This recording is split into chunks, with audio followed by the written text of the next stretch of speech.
Ada yang ngomongin orang nggak bulan Ramadan? Tuh kan berkeliaran setan. Ada yang ngurangi timbangan nggak di pasar? Ada tuh. Bahkan ada yang mengurangi takaran SPBU. Bulan Ramadan. Coba kita mikir dong, mikir. Katanya bulan Ramadan setan dibelenggu.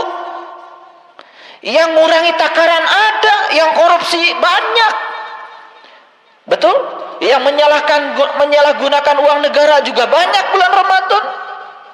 Yang pura-pura yang pura-pura melegalkan uang negara demi untuk THR banyak juga bulan Ramadan. Bismillahirrahmanirrahim. Assalamualaikum warahmatullahi wabarakatuh. Alhamdulillahillazi binuri jamalihi adha'a qulubal arifin wa bihaibati jalalihi akhraqa fu'adal asikin wa ammara siral wasilin. Asyhadu an la ilaha illallah wahdahu la syarikalah rabbul alamin wa asyhadu anna muhammadan abduhu wa rasuluh asrafal anbiya'i wal mursalin sayyidina muhammadin wa ala alihi wa sahbihi ajmain. Subhanaka la ilma lana illa ma 'allamtana innaka antal alimul hakim. Subhanaka Allahumma rabbana wa bihamdika asyhadu an la ilaha illa anta astaghfiruka wa atubu ilaik. Astaghfirullahaladzim, astaghfirullahaladzim, astaghfirullahaladzim. Allazi la ilaha illa huwal hayyul qayyum wa atubu ilaih min jami'il ma'asi wa dzunub la haula wa la quwata illa billahil aliyyil azim. Suka atau tidak suka, kita terus menua. Kalau kita menua dalam keadaan lemah fisiknya, lemah jiwanya, lemah imannya, apalagi melihat keturunan yang akan ditinggalkan juga semuanya lemah segalanya, lemah lahirnya, lemah batinnya. Itu menyebabkan kita menua dalam keadaan yang semakin lemah. Oleh karena itu, orang-orang yang cerdas dalam memandang kehidupan, saat di mana tubuh kita mengalami kematian, di mana ribuan miliaran sel dalam tubuh kita mulai mengalami kematian sel di dalam tubuh ini diganti dengan kebangkitan ruhani, kebangkitan spiritual, kebangkitan jiwa. Lalu menemukan hakikat kehidupan, ternyata kehidupan ini menjadi sesuatu yang menggembirakan, sehingga dia menua dalam keadaan kuat, siap menghadapi kehidupan, juga siap menghadapi yang disebut dengan kematian. Kematian bukan sesuatu yang menakutkan lagi, karena dia sudah mempersiapkan diri dengan segala pengalamannya untuk menyongsong hal itu. Berbahagialah orang-orang yang semacam itu. Semoga kita bisa termasuk di dalamnya. Oleh karena itu, meminjam kata-kata Pak Mario Teguh, ketika beliau ditanya oleh salah seorang penanya, Pak Mario, jalan ke surga itu seperti apa? Beliau mengatakan, pokoknya jalan ke surga itu belok kanan, terus saja lurus. Bagi saya kata-kata itu sangat luar biasa, menginspirasi. Belok kanan, terus saja lurus. Semoga ilmu yang kita pelajari hari ini itu adalah di mana kita sudah belok kanan, dan setelah belok kanan tinggal lurus, jangan belok lagi, karena dengan cara lurus itulah jalan yang kita tempuh juga lebih cepat. Jadi sangat masuk akal kalau Allah juga di Quran surat Al-Fatihah mengajarkan kepada kita sebuah doa, tunjuki aku ya Allah ke jalan yang lurus. Yaitu jalannya orang-orang yang telah diberi nikmat. bukan jalan orang yang dimurkai, dan bukan jalan orang yang tidak tahu jalan pulang. Semoga kita sekarang sudah ada dalam track yang benar, on the track, yang disebut dengan sirat al-mustaqim. Jalannya para nabi, para siddiqin, para syuhada, dan orang-orang yang soleh. Itu yang disebut dengan belok kanan. Kita sudah di kanan. Kalau udah di kanan, lurus saja. Makanya sepadan dengan Quran surat Al-Waqiah yang mengatakan, dan golongan kanan berbahagialah golongan kanan, dan golongan kiri sengsaralah golongan kiri. Dulu waktu kita masih di kiri, seperti apa rasanya hidup ini ya? Masalah kecil saja terasa besar. Sekarang alhamdulillah masalah besar pun menjadi berkah. Karena kita sudah bisa mengubah yang namanya musibah menjadi berkah, semuanya menjadi serangkaian keberkahan. Itulah kalau sudah di golongan kanan, lurus saja. Jangan tengok kiri kanan lagi, ya. Lihat tujuan kita. Tujuan kita adalah asal kehidupan kita. Oleh karena itu mari kita bersyukur pada Allah, semoga kita sudah benar-benar berada di jalannya. Kita puji Allah bersama-sama membaca hamdalah. Alhamdulillahi Rabbil Alamin. Salawat dan salam mari kita sanjungkan kehadiran baginda Rasulullah Sallallahu Alaihi Wasallam, manusia teladan sepanjang zaman, pribadi unggul yang akan menjadi teladan yang uswatun hasanah bagi kita semua, terutama dalam cara mencapai Allah. Kita sampaikan salawat untuknya.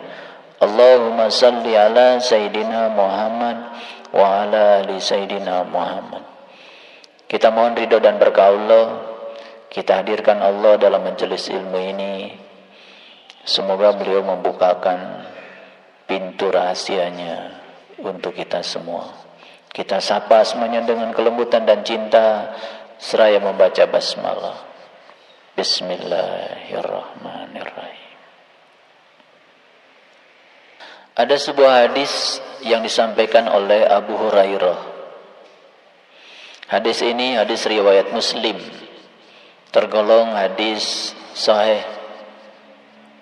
Hadisnya berbunyi, qala Rasulullah sallallahu alaihi wasallam, idza jaa Ramadan futahat abwabul jannah wa ghulaqat abwabun nar wasufadat asyaiton. Saya sengaja membacakan bahasa Arabnya karena ada banyak hal yang mau kita ungkap rahasianya. Idza jaa Ramadan, ketika datang Ramadan, futahat abwabul jannah, terbukalah pintu-pintu surga. Wa ghulaqat abwabun nar, dan tertutuplah pintu-pintu neraka.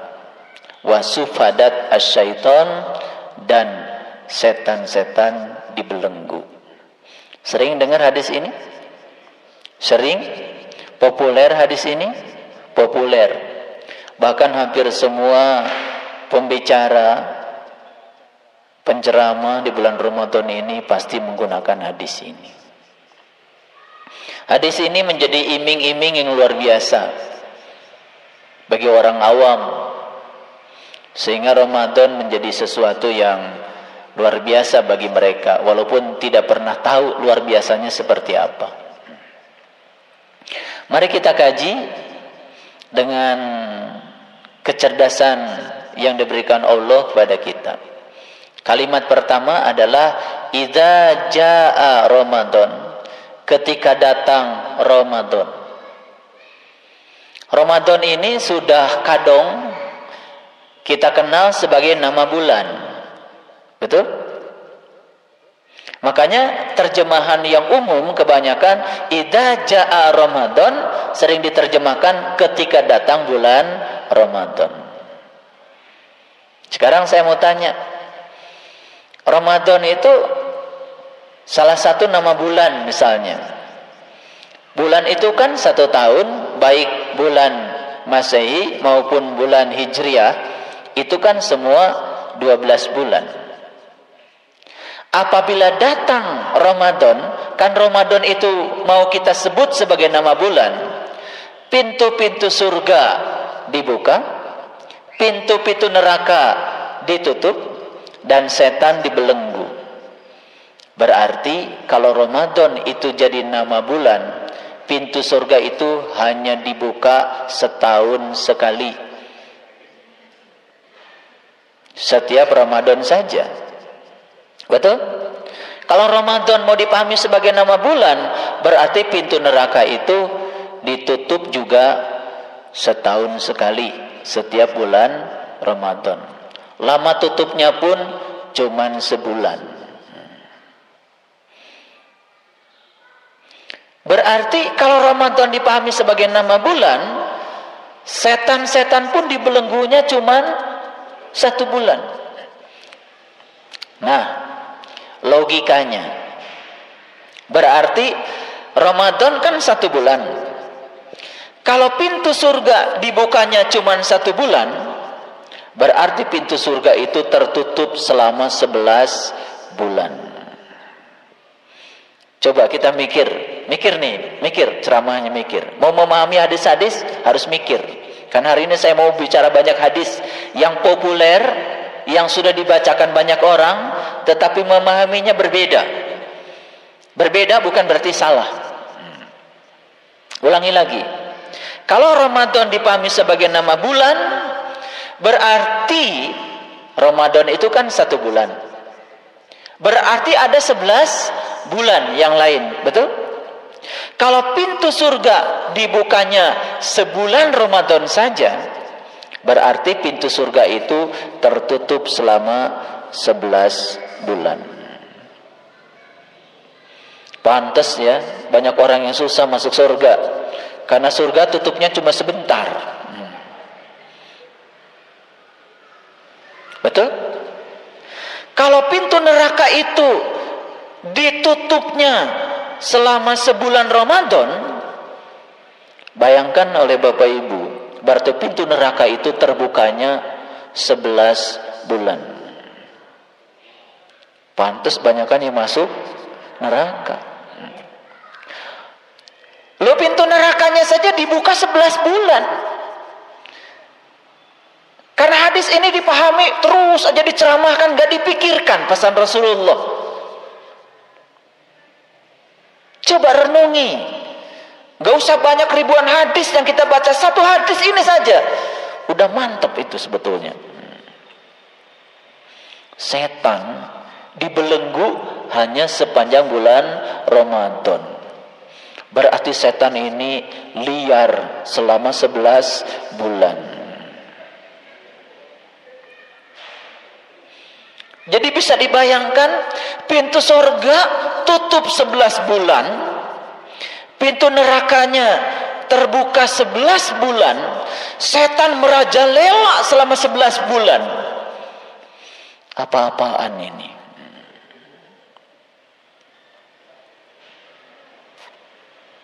Itu sebabnya bagi saya, Ramadan itu bukan nama bulan. Tapi Ramadan itu adalah suatu kondisi spiritual, suatu amalan, suatu laku yang bisa dilakukan oleh semua orang. Dan ketika laku itu dilakukan kapan saja, maka pintu surga dibuka, pintu neraka ditutup, dan saat itu setan-setan pasti dibelenggu. Amalan apa itu? Itulah yang disebut dengan amalan saum. Saya tidak mau bicara puasa, karena puasa itu tidak ada di Quran. Di Quran yang ada adalah saum. Itu sebabnya di Quran surat Al-Baqarah ayat 183, lihat ayatnya. Ini pun ayat sudah populer. Pokoknya kalau awal Ramadan, semua masjid di seluruh dunia pasti ayatnya ini. Ya ayyuhalladzina amanu, Hai orang-orang yang beriman, kutiba alaikumusiyam, diwajibkan bagimu saum. Maaf ya, saya tidak menggunakan kata puasa, karena puasa bukan bahasa aslinya Quran. Jadi saya akan menggunakan kata-kata saum saja, supaya tidak terjadi distorsi. Siapa yang dihaikan di sini? Yang dihaikan di sini hanya orang yang beriman. Pertanyaannya, apa itu iman? Kembali kepada hadis Nabi yang mengatakan al-iman tasdiqun bil qalbi wa ikrarun bil lisan wal amalun bil arkan. Hadis. Iman bukan percaya. Iman adalah pembenaran oleh qalbu. Berarti iman menyangkut kolbu. Pertanyaan berikutnya, apa itu kolbu? Tanya lagi hadis. Ini hadis semua ya, hadis semua, supaya jelas, tidak ada persepsi saya. Di dalam sebuah hadis qudsi, Allah mengatakan, langit dan bumi tidak akan cukup menampung zatku, tetapi kolbunya orang yang beriman, itulah rumahku. Makanya ada statement dalam hadis qudsi, qalbul mu'min baitullah. Kolbunya orang yang beriman itu adalah rumahnya Allah. Setiap rumah pasti ada pintunya, setiap pintu pasti ada kuncinya. Begitu kita tahu kuncinya, buka pintunya, berkunjung ke rumah Tuhan, berkunjung ke rumah Allah. Itu merupakan kewajiban mutlak setiap manusia kalau ingin selamat. Makanya para nabi, para rasul, yang pertama mereka upayakan itu adalah berkunjung ke rumah Tuhan. Untuk apa? Untuk mengenal siapa Tuhannya. Setelah itu baru menyembah Tuhan. Yang disebutnya tasdikun bil qalbi, itu pembenaran oleh kolbu. Apa tugasnya kolbu? Kolbu itu sebagai rumahnya Allah. Berarti pembenaran oleh kolbu adalah membenarkan, menyaksikan keberadaan Allah yang ada di dalam kolbunya. Kalau sudah mengalami pengalaman itu, baru dikatakan iman. Merujuk pada Quran surat Al-A'raf ayat 143, saat Nabi Musa minta melihat Tuhan, Nabi Musa disuruh melihat gunung. Gunung dalam Quran itu adalah qalbu, bukan gunung Galunggung, bukan gunung Semeru. Gunung dalam Quran adalah qalbu, puncak kesadaran tertinggi pada diri manusia, yang sering disebut dalam ayat lain dengan kata-kata Sidrah al-Muntaha, yaitu puncak kesadaran yang ada pada diri manusia. Disitulah Nabi Musa bertemu dengan Tuhan. Setelah bertemu dengan Tuhan, Nabi Musa menyaksikan Tuhan, diabadikan dengan kata-kata falamma tajalla rabbuhu lil jabal. Ketika Musa menyaksikan dia di puncak kesadarannya di gunungnya, lalu Musa berkata, qala subhanaka tubtu ilaika wa ana awalul mu'minin. Maha suci engkau ya Allah, aku bertaubat kepada engkau, aku datang kembali kepadamu, dan kinilah aku termasuk orang yang awal beriman. Jadi awalnya iman Nabi Musa diabadikan dalam Quran surat Al-A'raf, itu ketika Nabi Musa bertajali kepada Tuhannya. Itu yang disebut dengan wa ana awalul mu'minin. Ayo, kapan awalnya iman kita? Kalau kita sudah bisa mengalami pengalaman itu yang dialami Nabi Musa, berarti kita sudah mengikuti sunnah Rasul. Itu yang dialami Nabi Muhammad juga. Karena Quran surat Al-A'raf diturunkan pada Nabi Muhammad, pesan-pesan Allah pada Nabi Musa semua diturunkan lagi pada Nabi Muhammad. Nabi Muhammad mengikuti perjalanan Nabi Musa. Akibatnya Nabi Muhammad juga mengalami pengalaman seperti yang dialami oleh Nabi Musa. Kita siapa sekarang? Umatnya Nabi Muhammad. Kalau kita mengaku umatnya Nabi Muhammad, berarti kita harus mengikuti jalannya Nabi Muhammad. Jalannya Nabi Muhammad sama persis dengan jalannya Nabi Musa dan nabi-nabi sebelumnya. Diabadikan di banyak ayat. Salah satunya di Quran surat Al-A'raf ayat 143. Paham sampai di sini? Oke. Jadi ini dalam rangka menjelaskan apa itu Ramadan. Baik. Jadi Ramadan itu bukan sekedar nama bulan, tapi Ramadan adalah nama amalan, nama laku, nama cara, nama metode, yang kalau cara itu dilakukan, maka akan terbuka pintu surga, tertutup pintu neraka, dan saat itu setan benar-benar dibelenggu. Sekarang saya mau tanya, pintu surga sekarang sedang terbuka apa tertutup? Terbuka apa tertutup? Sedang tertutup. Yang sedang terbuka pintu apa sekarang? Pintu neraka. Setan dibelenggu enggak sekarang? Enggak. Coba kiri kanan saling cubit. Ayo. Tuh kan enggak dibelenggu tuh masih bisa nyubit. Betul enggak? Iya. Bulan Ramadan sekarang nih, bulan Ramadan. Ada orang yang marah-marah enggak di jalan? Tuh kan berkeliaran setan. Ada yang ngomongin orang enggak bulan Ramadan? Tuh kan berkeliaran setan. Ada yang ngurangi timbangan enggak di pasar? Ada tuh. Bahkan ada yang mengurangi takaran SPBU. Bulan Ramadan.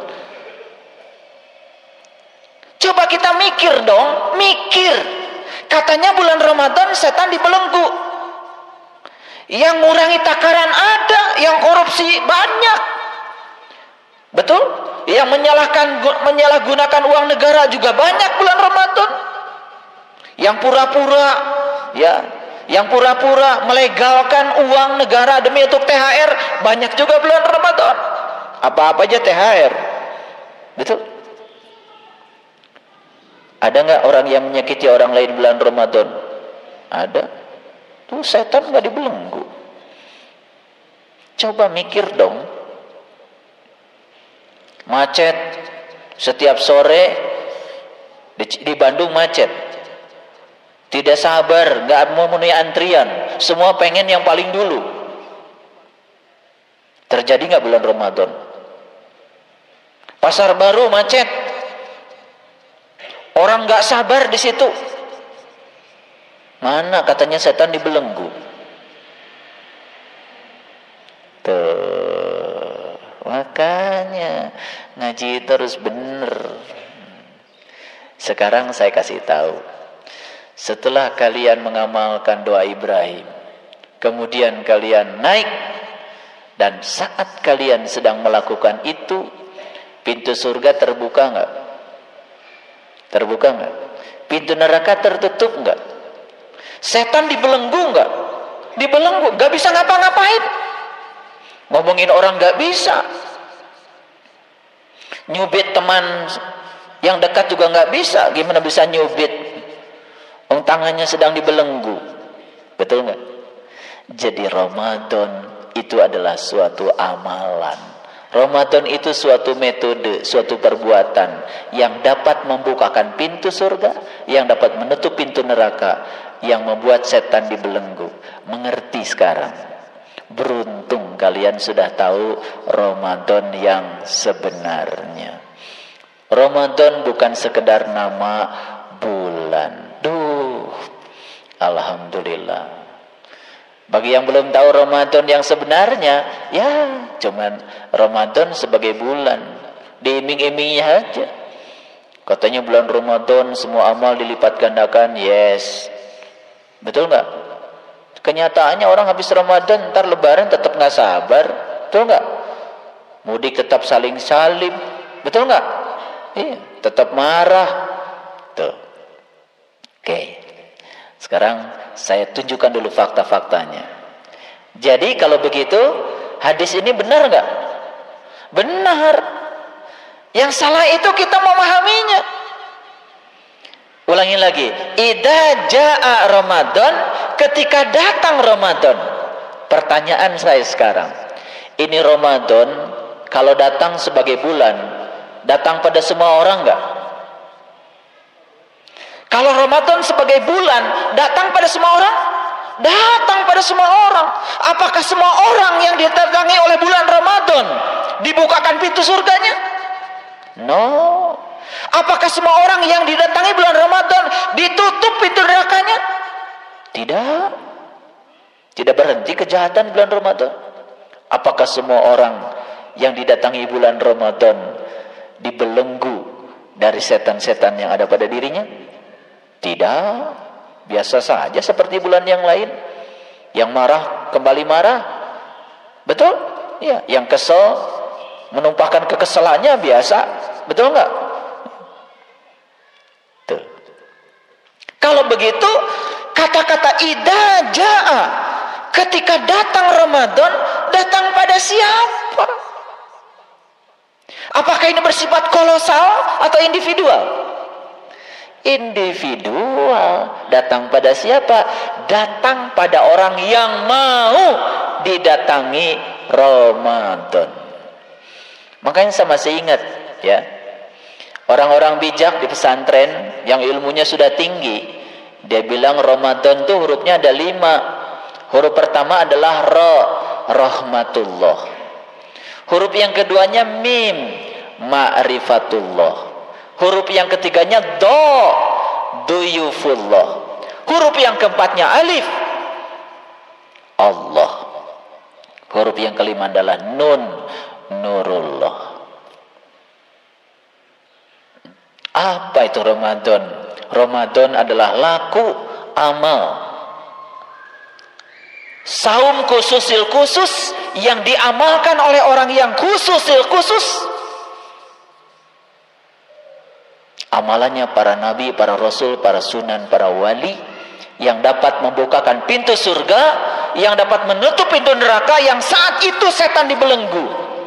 Dan pada saat itu turun rahmatnya Allah.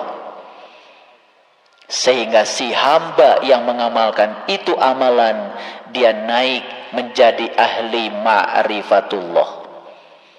Dia berkunjung di rumah Allah menjadi duyufullah, para tamunya Allah. Bertamu di luar apa di dalam? Begitu dapat rahmatnya Allah, menjadi ahli ma'rifatullah, bisa berkunjung di rumah Allah, menjadi tamunya Allah. Bertemu siapa? Bertemu alif, Allah. Dalam wujud apa? Dalam wujud nun, nurullah. Terasa? Terasa? Itulah Ramadan menurut orang-orang bijak, para guru-guru suci. Jadi puncaknya Ramadan adalah nun, nurullah. Makanya puncaknya Ramadan adalah Idul Fitri. Fitri dari kata iftar. Iftar itu sarapan. Sarapannya siapa? Sarapannya jiwa kita. Lama jiwa kita itu enggak ketemu Allah. Begitu ketemu Allah, senang bertemu dengan Allah, itulah makanan jiwa yang pertama, disebutnya sarapan. Makanya dalam hadis qudsi dikatakan lisoimi farhatani, farhatun inda iftarihi wa farhatun inda liqa'i rabbih. Ada dua kegembiraan bagi yang saum. Satu ketika berbuka, yang kedua jumpa dengan Tuhan. Berbuka adalah iftar. Itu berbuka yang dimaksud di sini bukan berbuka pakai candil dan kolak, tapi berbuka di sini adalah berbukanya mata kolbu. Makanya saya mengajarkan teknik berbuka yang sangat luar biasa. Betul? Oh, nikmatnya luar biasa, terang benderang. Rasanya jiwa ini kenyang. Coba orang-orang yang berbuka dengan kolak, yang kenyang apa? Perut. Berbukanya dengan cireng, yang kenyang apa? Perut. Apakah jiwa juga ikut berbuka? No. Di Quran surat Al-Kahfi ayat 19, cara berbuka jiwa adalah melihat, bukan memakan. Cara berbuka jiwa dengan cara melihat. Melihat bukan dengan mata lahir, tapi melihat dengan mata kolbu. Apa yang dilihat? Tentu saja yang dilihat adalah yang pantas untuk dilihat dengan mata kolbunya. Yang dilihat adalah yang pantas untuk dilihat dengan mata kolbunya. Itu sebetulnya. Makanya nyambung kan? doa Nabi Ibrahim nyambung ke sana, amalkan terus, insyaallah akan dapat berkah Ramadan. Kalau begitu, Ramadan bisa dilakukan setiap saat? Bisa. Kalau begitu pintu surga bisa terbuka setiap saat? Bisa. Kalau begitu Ramadan bisa dilakukan setiap saat, berarti pintu neraka pun bisa tertutup bagi orang yang mau didatangi Ramadan setiap saat. Dan setan-setan pun bisa dibelenggu setiap saat. Duh, beruntung orang yang seperti itu. Ya. Paham? Oke, pelan-pelan. Saya menjelaskannya pelan-pelan. Walaupun ini sudah berulang-ulang, tetapi ada dimensi lain yang perlu dipahami lebih jernih lagi cara melihatnya. Baik. Sekarang kita lihat ayat ini. Jadi yang diwajibkan untuk saum menurut ayat ini siapa? Hanya orang yang beriman. Yang dihaikan itu hanya orang yang beriman. Makanya jangan jangan buru-buru saum. Harusnya tanya dulu, saya dihaikan enggak ya? Jangan-jangan kamu enggak dihaikan, kok malah saum? Kan yang dihaikan hanya orang beriman. Hai para pedagang mangga, kumpullah di depan masjid. Yang dihaikan pedagang mangga. Tukang beca enggak boleh kumpul. Betul? Hai para tukang beca, kumpullah di alun-alun. Yang dihaikan tukang beca, supir angkot enggak boleh kumpul. Betul enggak? Nah, yang diwajibkan saum itu hanya orang yang beriman. Yang tidak iman tidak dihaikan. Siapa yang beriman tadi? Yang sudah terbuka mata kolbunya, sudah tasdikun bil qalbi, sudah membenarkan oleh kolbunya. Dia punya kolbu, digunakan untuk membenarkan. Itu baru jadi orang beriman. Kalau punya kolbu belum digunakan untuk mentasdikan Allah, itu belum termasuk orang yang beriman. Enggak dihaikan. Enggak akan bisa kok saumnya juga. Menahan lapar dari pagi sampai sore, anak kecil juga bisa. Betul enggak? Oh, anak 5 tahun juga sekarang udah pada bisa. Lucu disebutnya soleh toh. Anak 5 tahun sudah saum. Saum menahan lapar. Betul nggak? Dari jam 12 ngumpulin makanan, ya kan? Ada cireng kumpulin di bawah bantal. Sama orang tua juga. Cuman orang tua kan ngumpulinnya di dapur. Betul nggak? Ya, keprok-keprok terus dari zuhur sampai maghrib nggak kerasa. Ya, sibuk mengumpulkan makanan yang lezat untuk memenuhi kelezatan hawa nafsu jasmani, tetapi tidak pernah berpikir makanan rohani itu apa. Padahal di Quran dikatakan Idul Fitri itu adalah saat di mana hidangan dari langit turun. Rabbana anzil alaina ma'idatan minas sama'i takunu lana id. Kata-kata id di Quran itu hanya di Quran surat Al-Maidah. Satu kata id. Id itu adalah hari raya. Hari raya bagi orang yang beriman adalah saat turunnya hidangan dari langit yang disebut dengan Al-Maidah minas sama'i.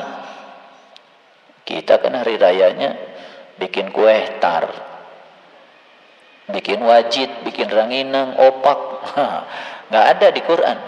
Ya, di Quran itu namanya hari raya itu saat kita turun dapat hidangan dari langit.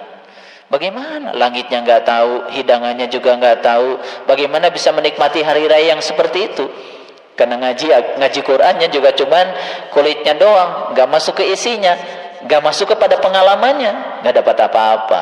Ulangi lagi, seperti yang diwajibkan pada orang-orang sebelummu, supaya apa? La'allakum tattaqun. La'alla dalam bahasa Arab itu bisa dua kemungkinannya, bisa ya, bisa tidak. La'alla itu supaya itu bisa ya, bisa tidak. Kalau orang beriman dia saum dan saumnya seperti saumnya orang-orang terdahulu. Mana saum tadi kata Nabi? Yang membuat pintu surga terbuka, yang membuat pintu neraka tertutup, yang membuat setan dibelenggu. Omongin orang saat itu nggak bisa.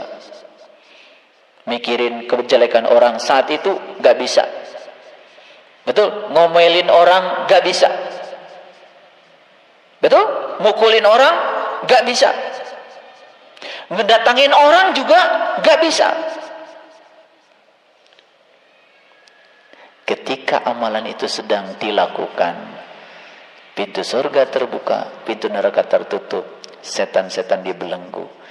Itulah saumnya orang yang khusus. Saya tidak bicara puasa. Puasa itu banyak dilakukan. Orang di agama lain juga melaksanakan puasa.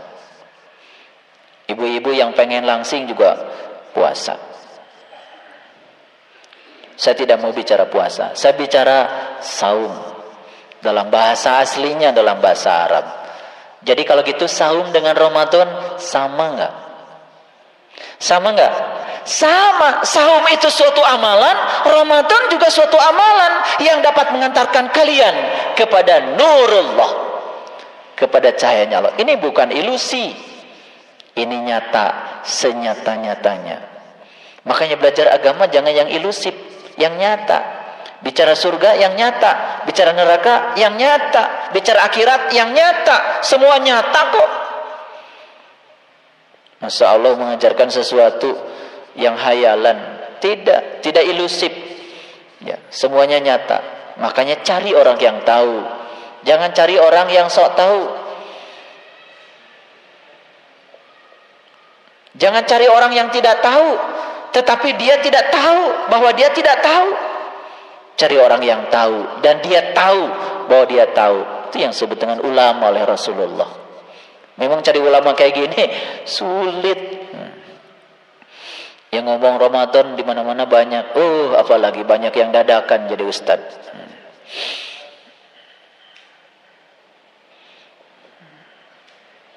Dunia ini rusaknya oleh orang-orang yang terbuka mulutnya, sementara dia tertutup kolbunya. Sekali lagi saya kasih tahu, dunia ini rusak, agama ini rusak oleh orang-orang yang terbuka mulutnya, padahal dia tertutup kolbunya. Kalau orang yang tertutup kolbunya membuka mulut, ini bahaya. Agama jadi dipersepsi menurut yang dia mau. Seperti Quran padahal bukan, seperti hadis padahal bukan, seperti saum padahal bukan, seperti Ramadan padahal bukan, seperti surga padahal bukan, seperti akhirat padahal bukan. Itu hanya persepsi dia tentang istilah-istilah yang dia sampaikan, bukan pengalaman spiritual. Paham sekarang? Siapa yang dihaikan? Orang beriman. Orang beriman bukan orang yang percaya kepada Allah, tapi orang yang sudah membuktikan keberadaannya pada dirinya. Ketika Allah mengatakan, aku meliputi segala manusia, dia sudah membuktikannya. Ketika Allah mengatakan, aku lebih dekat padamu, lebih dekat daripada urat nadi lehermu, dia sudah membuktikan. Ketika Allah mengatakan, aku dekat bersamamu, dimanapun kamu berada, dia sudah membuktikan. Bukan berteori tentang agama, tetapi sudah menjadi praktisi agama. Itulah orang beriman. Coba kita lihat hadis-hadis Rasul tentang orang beriman. Banyak sekali. Ada satu hadis yang disampaikan oleh Bukhari. Yang disampaikan oleh Abdullah bin Mas'ud. Ini hadisnya hadis Bukhari. Kalau dilihat di kumpulan hadis Bukhari itu nomornya nomor 5949. Hadisnya berbunyi seperti ini. Orang beriman memandang dosa-dosanya seolah-olah batu besar di puncak bukit. Ia takut kalau menimpanya. Jadi orang beriman itu memandang dosa yang kecil, yang besar, seperti dia melihat batu besar di bukit. Saking takutnya dia melakukan dosa, seperti takutnya dia tertimpa batu yang besar yang akan menimpanya di bukit. Itu orang beriman. Banyak sekali sebetulnya hadis-hadis tentang orang beriman, ya. Saya bisa sampaikan beberapa hadis ini tentang orang beriman. Ini hadis sahih Al-Jami', Barang siapa yang ingin mendapatkan kelezatan iman, hendaklah dia mencintai seseorang dengan tidak mencintainya kecuali karena Allah. Nih, saya kasih tahu hadis ini. Kenapa kita bisa mencintai orang karena Allah? Ini cinta yang saya maksud bukan cinta seperti jatuh cinta kepada pasangan yang berbeda, kepada jenis kelamin yang bukan itu yang saya maksud. Cinta di sini adalah kasih sayang. Barang siapa yang ingin mendapatkan kelezatan iman, hendaklah dia mencintai seseorang dengan tidak mencintainya kecuali karena Allah. Sekarang ini, orang beriman kan tahu Allah meliputi segala manusia. Berarti Allah meliputi saya, meliputi Anda. Ketika dia melihat orang, dia tidak melihat orang, dia melihat Allah yang ada pada diri orang itu. Ketika dia menyayangi dirinya, mencintai Allah yang ada pada dirinya, dia juga akan mencintai Allah yang ada pada diri orang lain. Karena Allah meliputi segala manusia. Terjadi enggak cinta yang seperti ini? Terjadi. Makanya orang-orang bijak, orang-orang suci, puncak akhir perjalanan spiritualnya adalah cinta. Dia bisa mencintai orang lain tanpa membeda-bedakan. Iman. Apakah setelah selesai Ramadan setiap orang bisa mencintai sesamanya seperti dia mencintai dirinya? No. Bahkan sekarang banyak yang menimbun ayam, daging, minyak, telur ditimbun supaya nanti pada saat lebaran, karena orang semua butuh, lalu saat orang butuh semua akan membeli walaupun dengan harga yang mahal. Di mana cinta? Apakah betul bulan Ramadan itu setan-setan dibelenggu? Loh, polisi makin sibuk ngurusi setan ini. Justru anehnya bulan Ramadan setan tambah banyak berkeliaran. Kalau Ramadan dipandang sebagai bulan, itulah Ramadan bukan sebagai bulan.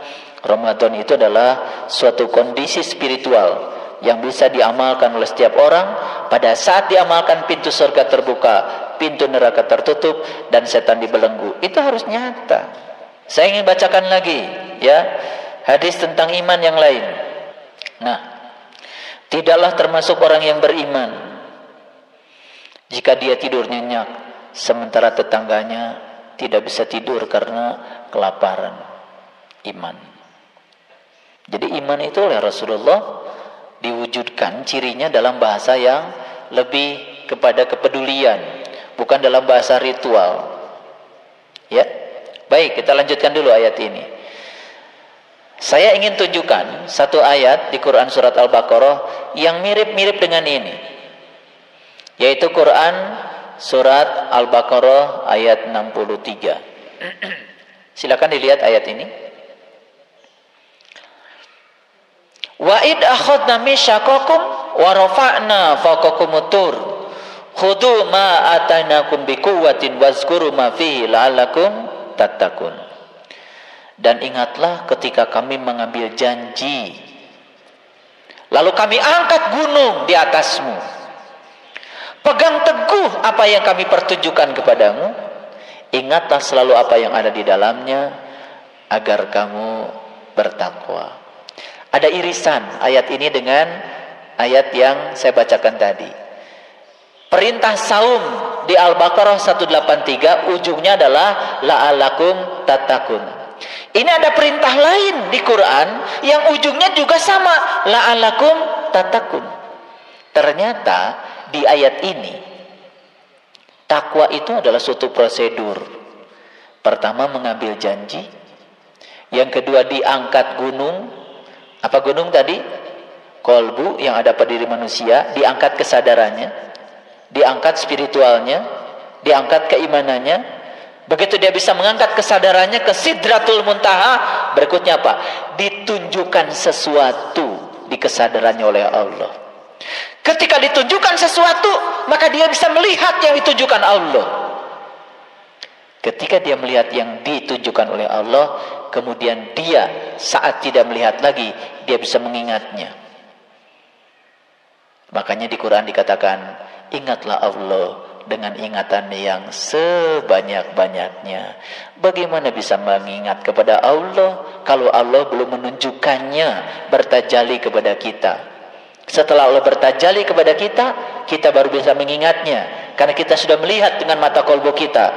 Baru berikutnya, la'allakum tattaqun, maka kamu akan menjadi orang yang bertakwa. Jadi kalau menurut saya, prosedur mulai dari mengambil janji, diangkat gunungnya, ditunjukkan sesuatu di gunungnya, mengingat apa yang ditunjukkan, itulah menurut saya yang disebut dengan ritual ibadah saum yang sebenarnya.